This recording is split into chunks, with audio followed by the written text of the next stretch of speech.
చలికాలంలో గుండె మీద అదనపు భారం పడుతుందని చెప్తున్నారు డాక్టర్లు. అందుకే ఈ సీజన్లో మరింత జాగ్రత్తగా ఉండాలని కార్డియాలజిస్టులు హెచ్చరిస్తున్నారు. నవంబర్ నుంచి ఫిబ్రవరి వరకు 15 నుంచి 20% గుండె సమస్యలు అధికంగా రావడానికి అవకాశం ఉందని అంటున్నారు. గుండె సంబంధ సమస్యలతో బాధపడే వాళ్లు సూర్యోదయానికి ముందు వాకింగ్ కు వెళ్లకపోవడం మంచిదంటున్న NIMS hospital senior cardiologist Sai Satish తో శ్రీశైలం ఫేస్ టు ఫేస్. చలికాలంలో గుండె సమస్యలు 15 నుంచి 20% పెరిగే అవకాశం ఉంటుందని, కాబట్టి జాగ్రత్తగా ఉండాలని చెప్పి ఇండియన్ హార్ట్ అసోసియేషన్ ఒక నివేదికలో వెల్లడించింది. అయితే చలికాలంలోనే ఎందుకు గుండె సమస్యలు అధికంగా వస్తాయి, ఈ అంశాలకు సంబంధించి మనం NIMS hospital cardiology department senior professor doctor Sai Satish ఉన్నారు. ఆయన అడిగి మరిన్ని విషయాలు తెలుసుకుందాం. సార్, ముందుగా చలికాలంలో ఎక్కువ గుండె సమస్యలు రావడానికి రీజన్స్ ఏంటి? చలికాలంలో మామూలుగా చలి ఎక్కువగా ఉన్నప్పుడు బాడీ మనది ఒక టెంపరేచర్ ఏంటో మెయింటైన్ చేస్తుంది, ఎప్పుడు కూడా కాన్స్టెంట్గా 98.4 ఫారెన్హీట్. సో చలికాలంలో బయట చలి ఎక్కువగా ఉన్నప్పుడు ఆ టెంపరేచర్ బాడీలో మెయింటైన్ కావాలంటే బాడీకి వర్క్లోడ్ పెరుగుతుంది. వర్క్లోడ్ పెరిగినప్పుడు హార్ట్ రేట్ పెరుగుతుంది. హార్ట్ రేట్ పెరిగినప్పుడు గుండె మీద స్ట్రెస్ పెరుగుతుంది. ఇంకోటి ఏంటంటే, ఈ చలి అనేది గుండె రక్తనాళాలు కాకుండా మిగతా అటువంటి శరీరంలో ఉండే రక్తనాళాన్ని కుంచింపజేస్తుంది. కన్స్ట్రిక్షన్ అంటారు, తెలుగులో అయితే సంకోచించడం అంటారు. అట్లా కన్స్ట్రిక్షన్ వచ్చినప్పుడు బ్లడ్ ప్రెషర్ పెరుగుతుంది. ఆ బ్లడ్ ప్రెషర్ పెరిగినప్పుడు అగైన్ గుండె మీద స్ట్రెస్ పడుతుంది. సో ఈ విధంగా చలికాలం అనేది గుండె మీద ఎక్కువ స్ట్రెస్ అయ్యేదానికి లోపం ఉంటుంది. ఇంకోటి ఏంటంటే, చలికాలంలో రక్తం చిక్కదనం కావడం కూడా ఎక్కువ అవుతుంది. మామూలుగా గుండెపోటు కారణం ఏంటి? రక్తం చిక్కబడి బ్లడ్ క్లాట్స్ గుండెల్లో ఫామ్ అయితే హార్ట్ అటాక్ వస్తుంది. అదే మెదడులో పోయి మనకు మెదడుకు సరఫరా చేసే రక్తంలో బ్లాక్ అయితే స్ట్రోక్ వస్తుంది. సో ఈ రక్తం చిక్కదనం అనేటువంటి ప్రమాదకరమైన పరిస్థితి. ఇది రక్తం చిక్కబడ్డం అనేటువంటి తత్వము చలికాలంలో కొద్దిగా ఎక్కువగా ఉంటుంది. ఇంకోటి మూడవది వచ్చేసి డీహైడ్రేషన్. చలికాలంలో మనం ఎండాకాలం అయితే కొద్దిగా బయట వేడిగా ఉంది, నీళ్ళు ఎక్కువ తాగుతుంటాం. కానీ చలికాలంలో ఏంటి, మనము వాటర్ కన్జంప్షన్ తక్కువగా ఉంటుంది. ఈ వాటర్ కన్జంప్షన్ తక్కువ ఉన్నప్పుడు బాడీ డీహైడ్రేట్ అయిపోయి ఈ రక్తము చిక్కబడ్డం అనేది ఇంకా ఎక్కువ అవుతుంది. సో ఇటువంటి పరిస్థితులతో ఈ రక్తం చిక్కబడడం పెరుగుతుంది. బాడీ టెంపరేచర్ మెయింటైన్ చేసుకోవడానికి అవుట్ సైడ్ ఉన్నటువంటి టెంపరేచర్కు తగ్గట్టుగా మన బాడీ కాన్స్టెంట్గా ఉండడానికి వర్క్లోడ్ పెరుగుతుంది, రక్తం చిక్కబడడం జరుగుతుంది. ఇంకోటి అడ్రినలిన్ అనేటువంటి ఒక స్ట్రెస్ హార్మోన్ ఉంటుంది. ఈ అడ్రినలిన్ అనేది కూడా వింటర్లో కొద్దిగా ఎక్కువ రిలీజ్ అవుతుంది సమ్మర్ కన్నా. సో ఈ అన్ని ఫ్యాక్టర్స్ వల్ల గుండె మీద స్ట్రెస్ ఎక్కువ పెరిగి గుండెపోటు వచ్చేదానికి అవకాశం ఎక్కువగా ఉంటుంది. అందుకని ఆల్రెడీ గుండెపోటు వచ్చినటువంటి వాళ్ళు వాడుతున్న రక్తం చిక్కబడేటువంటి తగ్గించేటువంటి ఆస్పిరిన్ అంటారు, క్లోపిడోగ్రిల్ అంటే ఈ రక్తం చిక్కదనాన్ని తగ్గించేటువంటి ట్యాబ్లెట్స్ రెగ్యులర్గా వేసుకోవాలి.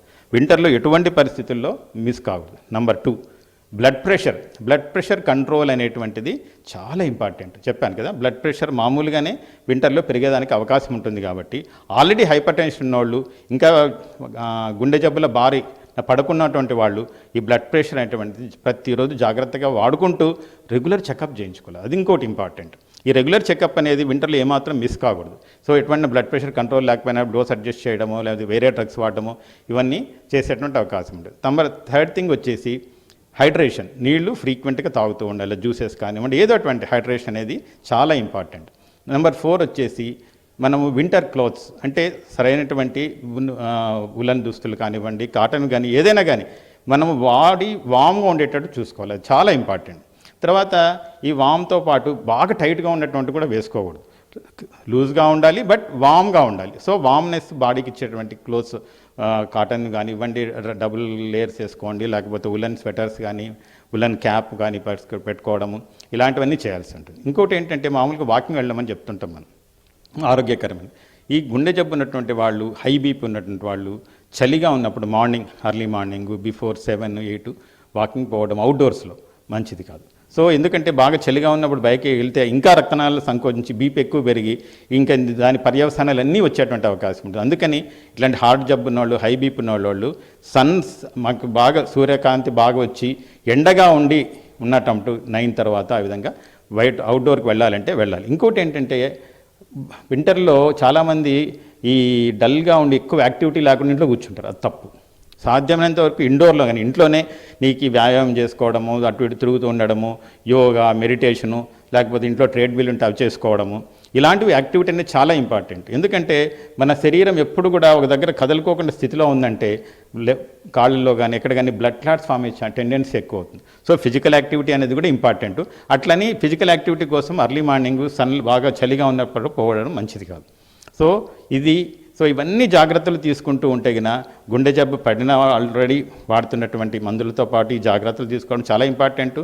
గుండె జబ్బు రాకుండా కూడా హైపర్ టెన్షను, బ్లడ్ ప్రెషరు ఇట్లాంటి ఉన్నటువంటి వాళ్ళు కూడా ఈ జాగ్రత్తలు తీసుకుంటే గుండె జబ్బుల బారిన పడుకునేటువంటి ఛాన్స్ ఉంటుంది. ఇంకోటి ఏంటంటే ఈ చలికాలంలో ఇన్ఫెక్షన్స్ అనేవి చాలా సీరియస్, జలుబులు, దగ్గులు, కొద్దిగా ఎస్పెషల్లీ షుగరు ఇట్లాంటి ఉన్న వాళ్ళు ఇన్ఫ్లుయెంజా వచ్చే ఛాన్స్ ఎక్కువగా ఉంటుంది. సాధారణంగా చలికాలం అనగానే వచ్చేటువంటి గుండె సమస్యలు ఏముంటాయంటే, ఆల్రెడీ గుండె సమస్యలతో బాధపడుతున్న వాళ్ళు ఎట్లా ఉండాలి, కొత్తగా ఒకవేళ గుండె సమస్య వచ్చే అవకాశం ఉందన్న వాళ్ళలో ఎట్లాంటి సిమ్టమ్స్ కనిపిస్తాయి? సో గుండె జబ్బులో ఉన్న వాళ్లకు వర్సన్ కావచ్చు, ఆల్రెడీ షుగరు, బీపీ, స్మోకింగ్ ఇట్లాంటి రిస్క్ ఫ్యాక్టర్స్ ఉన్నటువంటి వాళ్ళు కొత్తగా గుండె జబ్బులు ఫస్ట్ వచ్చేసి కొద్దిగా వ్యాయామంతోనే ఎక్కువ ఆయాసం రావడం, లేకపోతే గుండె అంతా బురవు పెట్టినట్టు ఉండడం.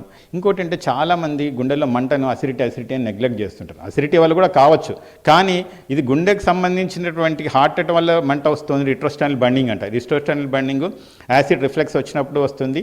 యాంజైనా ఉన్నప్పుడు కూడా, గుండె రక్తనాళాలు సరఫరా లేకపోయినప్పుడు కూడా, గుండె రక్తనాళాలు సంకోచించినప్పుడు రిట్రోస్టానల్గా ఇసోఫేజియల్ స్పాజమ్ ఈ రెండు మిమిక్ అవుతుంటాయి.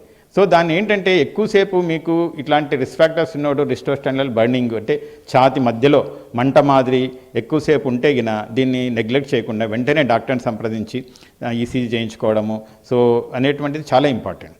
ఒకే చోట ఎక్కువసేపు కూర్చోవడము, చలి ఉందని చెప్పి ఎక్కడికి కదలకుండా ఉంటే మాత్రం ఖచ్చితంగా ప్రమాదానికి మీరు అవకాశం ఇచ్చినట్టని చెప్పి డాక్టర్ సాయి సతీష్ గారు చెప్తున్నారు. కెమెరామెన్ నరేష్తో శ్రీశైలం, V6 న్యూస్, హైదరాబాద్.